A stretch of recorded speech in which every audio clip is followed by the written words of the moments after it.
What's going on, guys? This is GZ. Welcome to my channel. If you guys like this video, make sure to give it a like. And in this video I am going to test Demon Hunter with my Blood Knight, keeping the same set items and pretty much same combat rating. We are not going to change anything, and also I will be accommodating some stuff by removing it to keep it as close as possible to keep the result accurate, but still, since both classes plays differently, so there is a possibility that the result isn't going to be 100% accurate, because a lot of things are being played in the background. So what I am actually going to do here is I'll be removing the charm from the Demon Hunter because I don't have a charm for the Blood Knight. Also, Bloody Reach is going to perform really well for the Demon Hunter. However, isn't going to perform any good for the Blood Knight. So we will be removing this gem as well. And instead of, what should we use? Do we have an option here? Alright, we have a 5-star Everlasting Torment, so we are just going to replace the Bloody Reach with the Everlasting Torment 5-star, which we are going to use. And I will be running 4 pieces of Shal Pass with both classes and 2 pieces of Vitus here. And for the builds for Demon Hunter, we will be running False Manifesto, Wind Shear, Chilling Mantle, Scorn Beak, Excavator, the Instrument. This is going to be useless here, and the Hunger. I don't have my class change yet, but I will show once I'll do the time to kill testing. So there goes.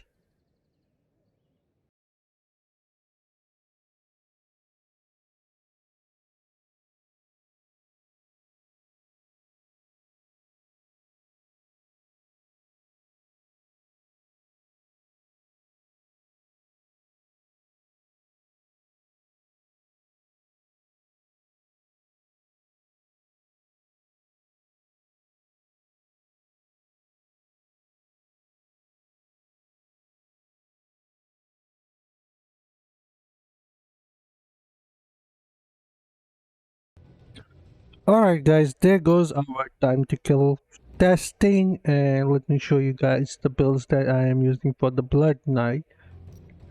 Again, 4 pieces of Shalbaz, nothing has been changed there, still Everlasting Torment. Let's talk about the essence that I am using here. Yeah, this is the combat rating, exactly the same. I have not changed anything. So Horns of the Hex is what I am using for the Siphon.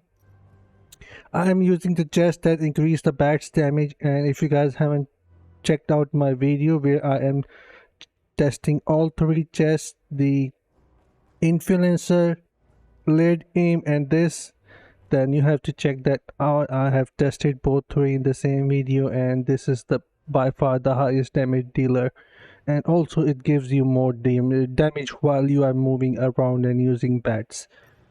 Swarm Speaker is what I am using, then Facing of the Mirth for the poison with the bats, and again for the bats, so you can actually use on you.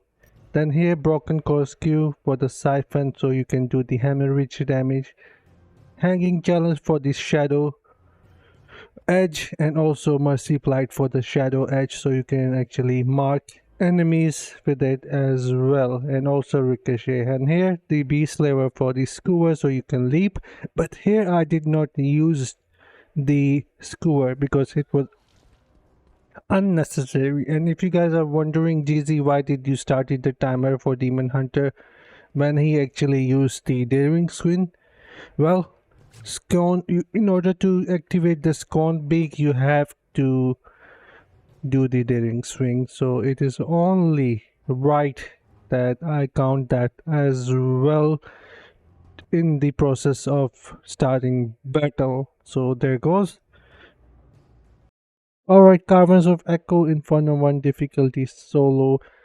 Demon Hunter has a really good passive ability from the skill Vengeance. It gives him movement speed, so you can avoid and move faster. And here I noticed one thing, that you have to align yourself in the right direction to deal damage to both of these big monster, otherwise Demon Hunter was slower here. But once you align yourself in the right direction, Demon Hunter can destroy both of them really fast. But however, with the Blood Knight, all you have to make sure that enemies are in 360 close proximity and you can destroy everyone. Here also the daring swing actually prevent the knockback or the stun effect for from the monkey here, but Blood Knight do not have that thing. But still, Blood Knight was going really strong, but that stun effect made him slower. Here, I noticed one more thing with the Demon Hunter, that I have to be careful here to avoid these small enemies coming towards me, otherwise I would have been dead.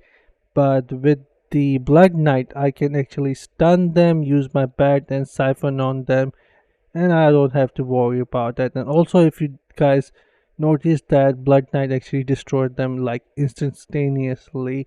And here at the gate, Demon Hunter was really quick, but Blood Knight was even quicker by destroying them with just a single leap and Belts and Siphon effect.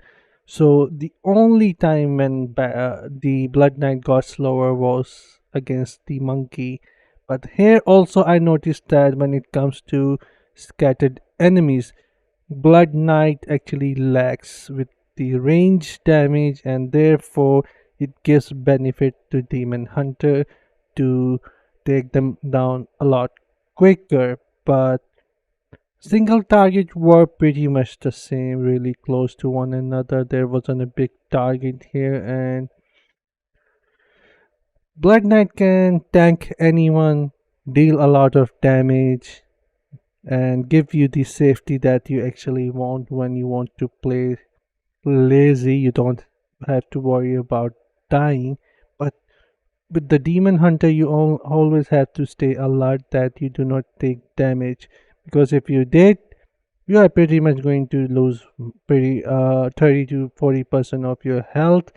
But being a cannon, it also a fun and pays off. But here is the result. Demon Hunter did it 2 minutes 46 seconds, and Blood Knight wasn't that far away.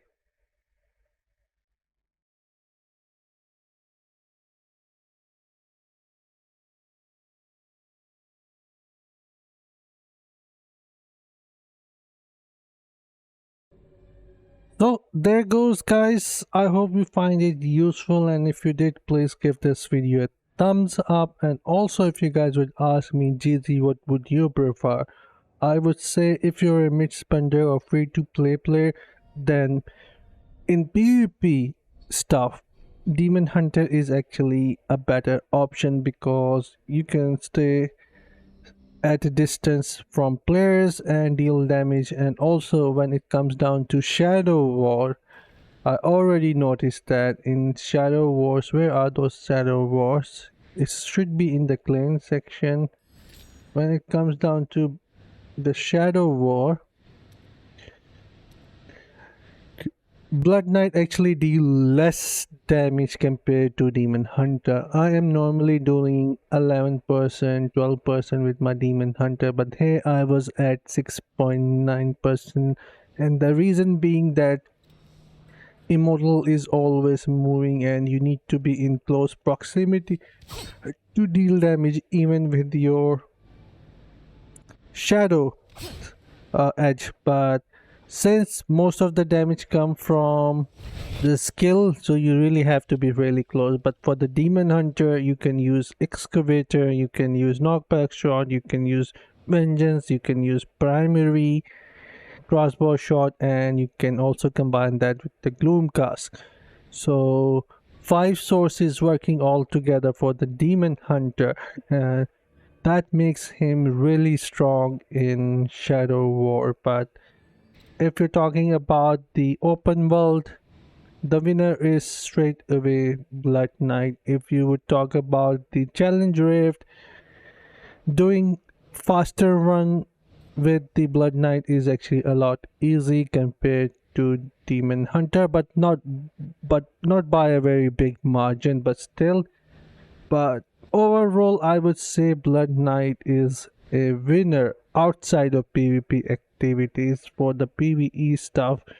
But in Battleground, you really have to be really strategist and stay on your toes because it's a close range class and you have to kind of play it like a necro slash uh, a little monk and demon hunter. You cannot take big risk, otherwise you are dead with the Blood Knight. But however, you can come in doing gun blazing with the demon hunter from a distance, and you would be hoping that it will hit someone or someone is coming your way, and demon hunter will automatically pick him off, and chances are that they are going to drop. So yeah, demon hunter is definitely a better option for free to play mid spender, or even for the whales for the PvP purposes.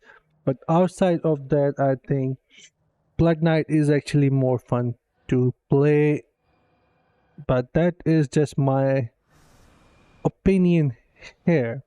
I have played Demon Hunter from day one, and this is my conclusion here. But still, Demon Hunter is really strong. But anyways, this is it for the video. Do let me know what you guys think, and I'll see you guys in my next one. Until then, take care, have fun, and bye, guys.